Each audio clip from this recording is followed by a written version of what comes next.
2,000 years later. Paps, magandang hapon sa inyo. Papalit tayo ng oil nito. Tanggalin natin to.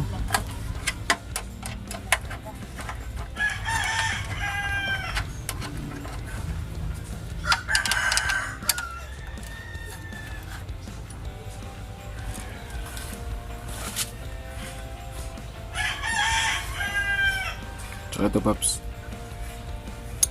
12. Luwagan lang muna natin. 12 paps.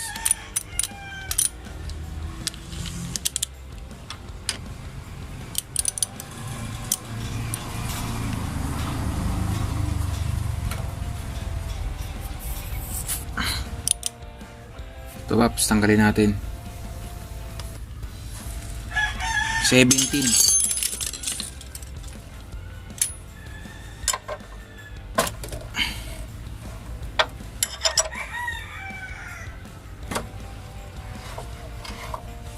Paps, tukuran nyo na pala tong ano mo, yung ano nyo, engine nyo sa ilalim. Tukuran nyo. Secure nyo talaga na hindi babagsak, kasi pag bumagsak, nako, yari tayo dyan. Hindi natin to.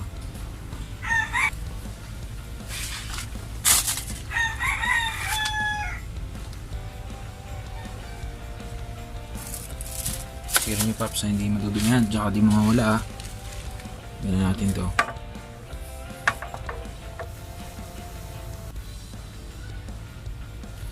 Sa ilalim ng fender natin paps, 8mm dalawa. Kabilaan. Tanggalin din natin to. Caliper din paps, tanggalin natin tong caliper. Ang brake. Hugot na pababa. Tuktusan na lang natin dito sa may bandang gitna konti para bumuka yung T-post. Okay, tapos luluwagan mong gano'n. So luwagan mo siya konti bago mo siya tanggalin. Nagawan natin ito paps, hindi na natin kakalasin ng point paps, no? Itong may allen screw dito. So ito na paps, tinanggal na natin yung takip. Secure natin to sa hindi madudumihan.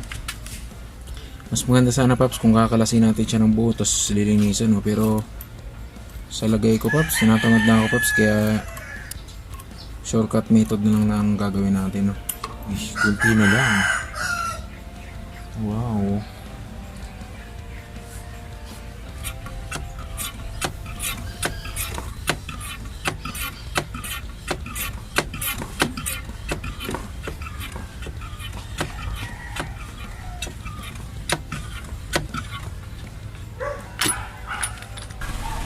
Yan paps, patuluin muna natin to paps, ha. Tapos babalik natin, tapos na natin patuluin. Pwede na siguro to.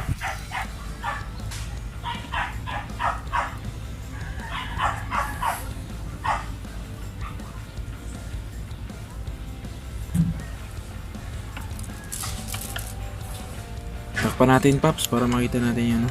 Yung play ng shock.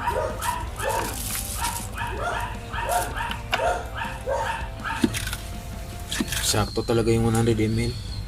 Hindi siya sumasagad. Pagka tumama ka sa lubak, hindi siya yung sasagad na yung play niya. Yung tutunog siya ng malakas. Sakto lang to. Kita natin paps, kahit anong sagad natin, 100 ml. May laban, may laban. Okay. Okay, balik na natin. 100 ml, saktong-sakto lang.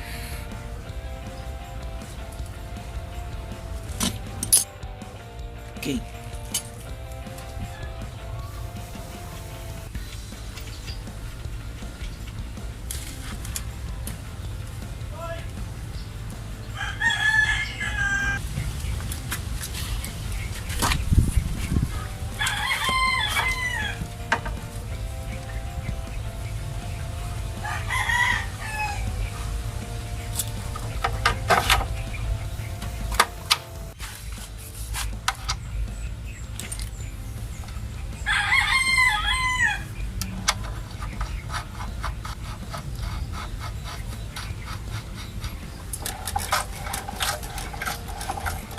Okay na mga idol.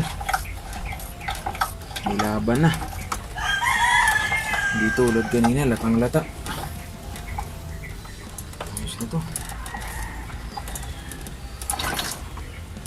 Hindi sumasagat.